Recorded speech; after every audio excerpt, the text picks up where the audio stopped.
რომელ ექიმს მივმართოთ, იმიტომ რომ თავიდანვე გვაქვს გარკვეული ინფორმაცია, რომელი ექიმი რისია, მაგალითად კბილი თუ მტკივა, ვიცი რომ ექიმ სტომატოლოგს მივმართავ, კუჭი თუ მტკივა გასტროენტეროლოგს და ასე შემდეგ. თუმცა, როდესაც ჩვენს მენტალურ ჯანმრთელობას ეხება საქმე, ძალიან დიდი პრობლემის წინაშე შეიძლება აღმოჩნდეს ადამიანი. არსებობს რამდენიმე სპეციალობა, ამ სპეციალობების შესახებ ინფორმაცია გვაქვს, თუმცა არ გვაქვს კონკრეტული ინფორმაცია, რა შემთხვევაში ვის მივმართოთ. ასევე სამწუხარო ფაქტები გამიგია, როდესაც მომიჯნავე სპეციალისტები და გარკვეულ დანიშნულებას აძლევენ პაციენტებს, რომლებიც რეალურად მათ არ ეკუთვნით და ვთვლი, რომ ესეც ეთიკის ნორმების დარღვევაა და განპირობებულია საზოგადოებაში ერთის მხრივ უცოდინრობით და აი ამ დაბნეულობით, მეორეს მხრივ იმით, რომ კი დღეს 21 საუკუნეში ვთანხმდებით იმაზე, რომ მენტალური ჯანმრთელობა ძალიან მნიშვნელოვანია და მასზე საუბარი აუცილებელია, თუმცა ამასთან ერთად აი სტიგმატიზაცია ფსიქიატრიის დღემდე ძალიან მძიმე ფორმებით არის და აქედან გამომდინარე ადამიანს ურჩევნია მიმართოს სხვა სპეციალისტს, რომელიც არ არის მაგალითად ექიმი ფსიქიატრი, უბრალოდ იმიტომ, რომ აი ეს სტიგმა ფსიქიატრიული პაციენტი აირიდოს. შეშლილი, გიჟი, არანორმალური, ყველა ეს ფრაზა ზუსტად ამ სტიგმით არის ნაკარნახევი და აქედან მოდის. თუმცა, მხოლოდ სწორ სპეციალისტს შეუძლია სწორი მკურნალობის დანიშვნა და აქ უკვე ჩვენი პასუხისმგებლობაა პირველი თვითონ სპეციალისტების, რომ ვისაუბროთ ამაზე და ასევე თქვენი როგორც კლიენტების პასუხისმგებლობა ან პაციენტების პასუხისმგებლობა არის, რომ გაიგოთ ეს ინფორმაცია და ერთმანეთს გადასცეთ, თუნდაც მაშინ, როდესაც რჩევებით და გარკვეული რეკომენდაციებით ერთმანეთს თქვათ აძლევთ რაღაც დანიშნულებას. ეს არის პირველი, რაზეც მინდა ვისაუბრო, ეს არის მეგობრული რჩევა და დახმარება.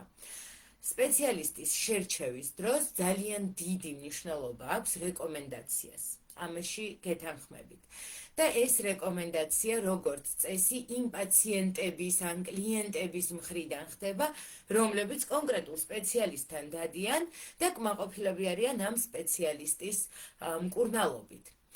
მეორე ტიპის რეკომენდაცია არის, როდესაც არა სპეციალისტის რეკომენდაციას ახდენს ადამიანი, არამედ ამბობს, იცი რა, მე დამინიშნა აი ეს პრეპარატი, ან მე ვმკურნალობ ამ ტაბლეტებით, ან მე აი ამ კონკრეტულ მედიტაციებს უსმენ, ან ექიმმა დამინიშნა აი ასეთი ჩანაწერების გაკეთება, მოდი შენც გააკეთე და გეშველება. ერთია, როდესაც სპეციალისტის რეკომენდაცია მივიღე, მეორე კი, როდესაც მივიღე დანიშნულების რეკომენდაცია. სასტიკად აკრძალულია იმ პრეპარატების მიღება, რომელიც არ არის დანიშნული სპეციალისტის მიერ. რატომ? საკმაოდ ძლიერი პრეპარატებია, რომლებიც ძალიან დიდ ცვლილებებს იწვევენ ადამიანის შინაგან მდგომარეობაში და თუ კი ეს პრეპარატი დანიშნულია კონტროლის გარეშე, ექიმის მეთვალყურეობის გარეშე, შეიძლება ძალიან ნეგატიური შედეგი მივიღოთ. ამიტომ პირველი ვთანხმდებით იმაზე, რომ ერთმანეთს არ უზიარებთ იმ მკურნალობის მეთოდებს, რომელიც თქვენთან მუშაობს. თქვენთვის შეიძლება იყოს გამართლებული, ხოლო მეორე ადამიანისთვის იყოს ძალიან ნეგატიური. ასევე გასათვალისწინებელია ყველა ის გვერდითი ეფექტი, რომელიც თან შეიძლება ახლდეს ნებისმიერ მკურნალობას, განსაკუთრებით მედიკამენტოზურ მკურნალობას, შესაბამისად, აი აქ ძალიან დიდი ყურადღება. ახლა კი უშუალოდ სპეციალისტებზე გადავიდეთ. შეიძლება თქვენ კმაყოფილი ხართ კონკრეტული სპეციალისტის დახმარებით და შესაბამისად ურჩევთ მეგობარს, ახლობელს ამ სპეციალისტის კონსულტაციას, თუმცა მოდით გავერკვიოთ, ვინ არიან ეს სპეციალისტები, რაზე მაქვს საუბარი და შესაბამისად რა შემთხვევაში როგორი სპეციალისტი გჭირდებათ. პირველი ეს არის ნევროლოგი, რომელიც ძალიან ხშირად რატომღაც ითავსებს ექიმი ფსიქიატრის ფუნქციას. ექიმი ნევროლოგი ეს არის ექიმი, რომელმაც გაიარა დიპლომის შემდგომი კვალიფიკაცია ნევროლოგიაში და მუშაობს კლინიკაში. ნევროლოგი იკვლევს ადამიანის ცენტრალურ და პერიფერიულ ნერვულ სისტემას და მის დარღვევებს მკურნალობს ორგანულ დონეზე. რა არის ორგანული დაზიანებები? ყველაზე ხშირი არის ინსულტი, საკმაოდ ცნობილია, ასევე ეს შეიძლება იყოს სხვადასხვა ტიპის შაკიკი, პარკინსონის დაავადება, შეიძლება იყოს ალცგეიმერი, ანუ ის დაავადებები, რომელიც ვითარდება ცენტრალური ან პერიფერიული ნერვული სისტემის დარღვევის შედეგად. ძირითადი სიმპტომები კი არის გარკვეული ფუნქციის დაკარგვა ან ფუნქციის შეცვლა, მგრძნობელობის დაკარგვა. და ამ შემთხვევაში ექიმი ნევროლოგი ნიშნავს მკურნალობას, რომელიც აი ამ ფუნქციას ნაწილობრივ ან სრულად აღადგენს, გააჩნია მდგომარეობას პაციენტის. და მისი მკურნალობა არის როგორც მედიკამენტოზური, ასევე ეს შეიძლება იყოს ფიზიოთერაპია, დამხმარე მეთოდები, რომელიც აი ამ ფუნქციების აღდგენას შეუწყობს ხელს. ძალიან ხშირად, იმიტომ რომ გვეშინია ექიმი ფსიქიატრის და აი ამ სტიგმის, რომ მე ფსიქიატრის პაციენტი ვარ, მივმართავთ ნევროლოგებს იმ დანიშნულებისთვის, რომელიც შეიძლება მჭირდებოდეს როგორც ძლიერი შფოთვის ან პანიკური შეტევების მქონე პაციენტს. ნევროლოგს, რა თქმა უნდა, შეუძლია გარკვეული დანიშნულების გამოწერა, თუმცა აქ ძალიან მნიშვნელოვანი მომენტი არის ის, რომ ეს არ არის მისი ძირითადი მკურნალობის სფერო, ეს არ არის მისი ძირითადი საქმიანობა და რამდენად კვალიფიციურად დანიშნავს ამ პრეპარატს, ეს უკვე კითხვის ნიშნის ქვეშ დგება. თუმცა არსებობენ ექიმი, ნევროლოგ, ფსიქიატრები, რომლებმაც გაიარეს დამატებითი კვალიფიკაცია ფსიქიატრიაში ზუსტად ამ შემთხვევებისთვის და მათ ჩვეულებრივად შეუძლიათ როგორც ნევროლოგიური პაციენტების, ასევე ფსიქიატრიული პაციენტების მიღება და წაყვანა. ექიმი ფსიქიატრი.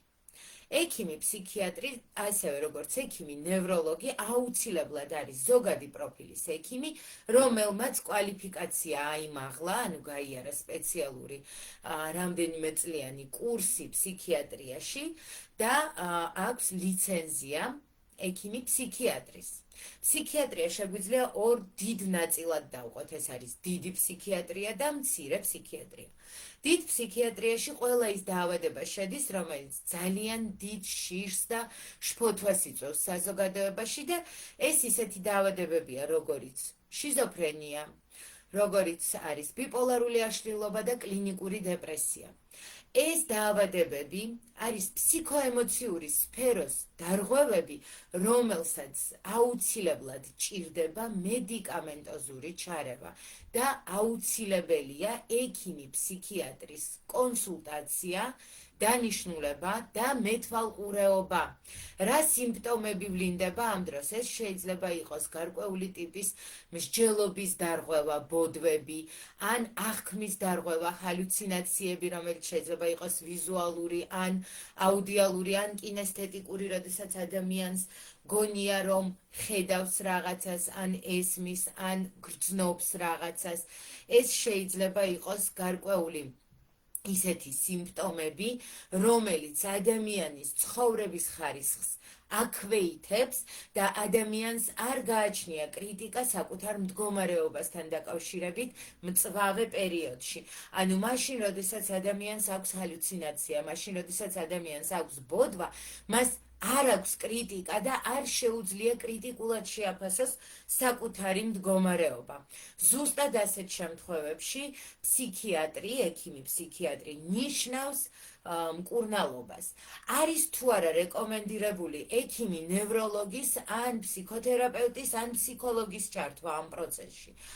არ არის რეკომენდირებული ნევროლოგი აუცილებლად გადაამისამართებს ასეთ პაციენტს ექიმ ფსიქიატრთან, ხოლო რაც შეეხება ფსიქოლოგს, თუ ის არ არის საკმარისად კვალიფიციური და ვერ შეძლებს აი ამ სიმპტომების სწორ განსაზღვრას და ვერ მიხვდება, რომ დიდ ფსიქიატრიასთან აქვს საქმე, რაც შეიძლება მოხდეს დაავადების დაწყებით სტადიაში, როდესაც ჯერ არ არის კლინიკური სურათი ძალიან კარგად ჩამოყალიბებული, მისი თერაპია შეიძლება იყოს უფრო დამაზიანებელი, ვიდრე დამხმარე ადამიანისთვის.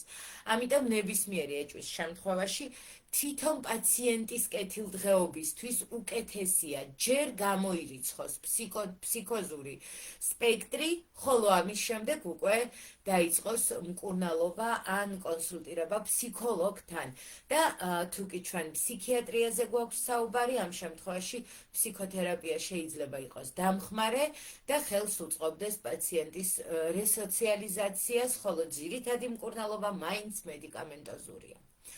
ფსიქოთერაპევტი ეს არის ყველაზე ბუნდოვანი, ყველაზე გაურკვეველი და ყველაზე საინტერესო ესეთი გარდამავალი სპეციალობა, რადგან თუ კი ფსიქიატრი არის ექიმი და ფსიქოლოგი არ არის ექიმი, ფსიქოთერაპევტი შეიძლება იყოს ექიმი, რომელმაც გაიარა გარკვეული კვალიფიკაცია და გახდა ექიმი ფსიქოთერაპევტი, ან შეიძლება იყოს ფსიქოლოგი, რომელმაც გაიარა გარკვეული კვალიფიკაცია და იყოს ფსიქოლოგი ფსიქოთერაპევტი. ექიმ ფსიქოთერაპევტს შეუძლია მკურნალობის დანიშნვა, ფსიქოლოგს არ შეუძლია მკურნალობის დანიშნვა, გულისხმობ მედიკამენტოზურ მკურნალობას. ფსიქოთერაპიას მივმართავთ მაშინ, როდესაც გვაქვს ნევროტული სპექტრის აშლილობა, ეგრეთ წოდებული მცირე ფსიქიატრია, როდესაც ადამიანს აქვს გარკვეული დისფუნქციები, საკუთარ თავს და სამყაროს შორის ვერ ამყარებს ჯანსაღ ურთიერთობას, ეს შეიძლება იყოს ფობიები, შფოთვები, ობსესიურ-კომპულსიური აშლილობები და ასე შემდეგ.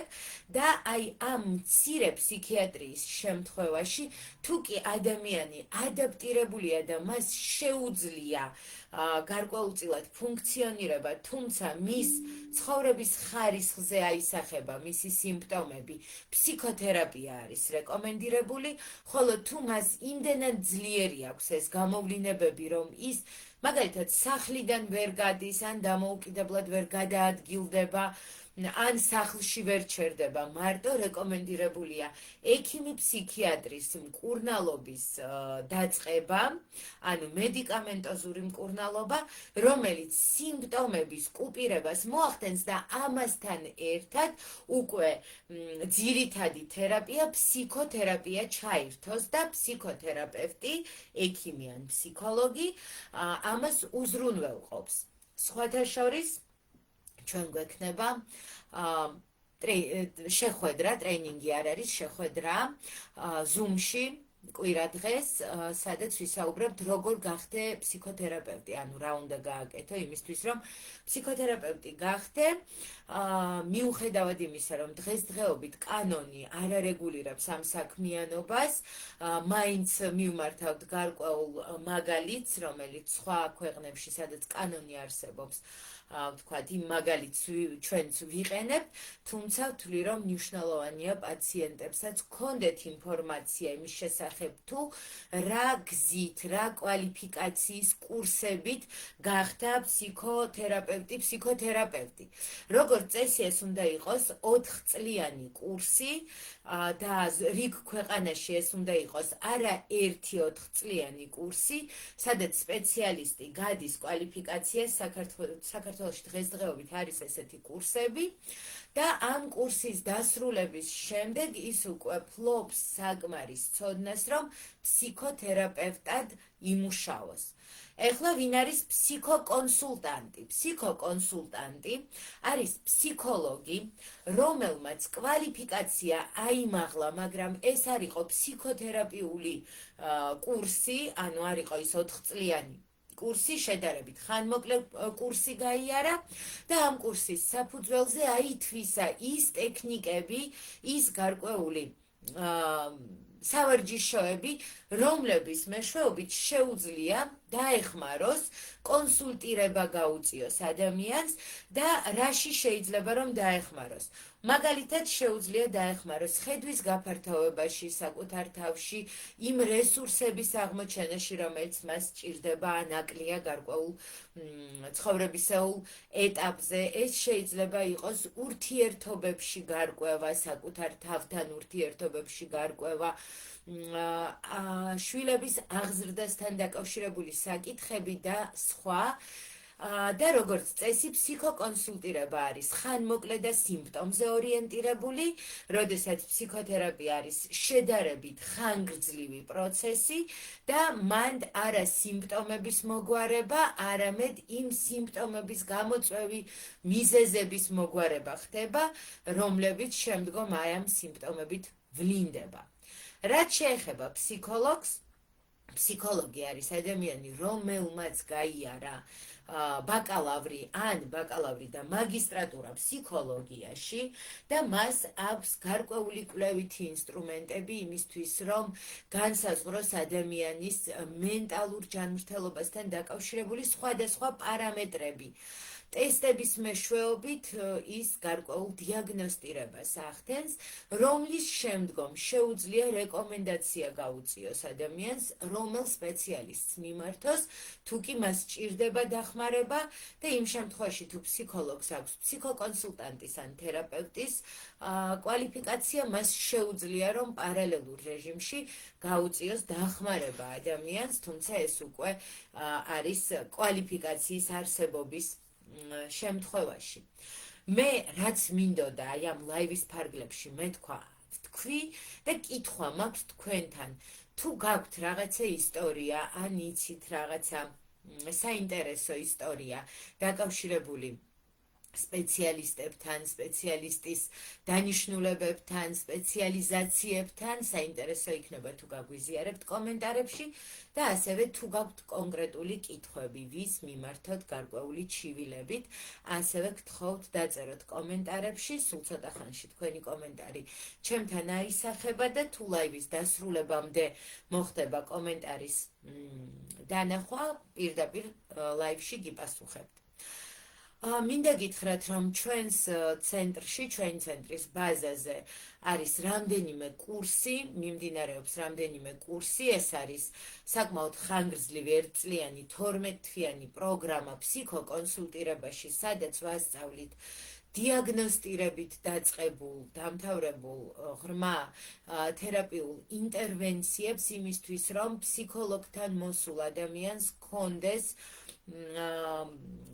შანსი, ჰქონდეს შესაძლებლობა მიიღოს კვალიფიციური დახმარება და საკმაოდ ღრმა სწავლა მიმდინარეობს ჩვენთან. ეს არ არის ჩვეულებრივი ტრეინინგი, ეს არის სტაჟირების პროგრამა, სადაც ყველა მონაწილე მუშაობს და ატარებს სესიებს ჯგუფის თანხლებით, სუპერვიზორის თანხლებით, როდესაც თერაპევტი, ტრენერი აძლევს გარკვეულ უკავშირს და ეხმარება, რომ წარმართოს პროცესი სწორად და აი ამ 12 თვის თავზე, როდესაც ამთავრებენ კურსს, უკვე საკმაოდ ეფექტურად შეუძლიათ რომ გამოიყენონ ეს სავარჯიშოები.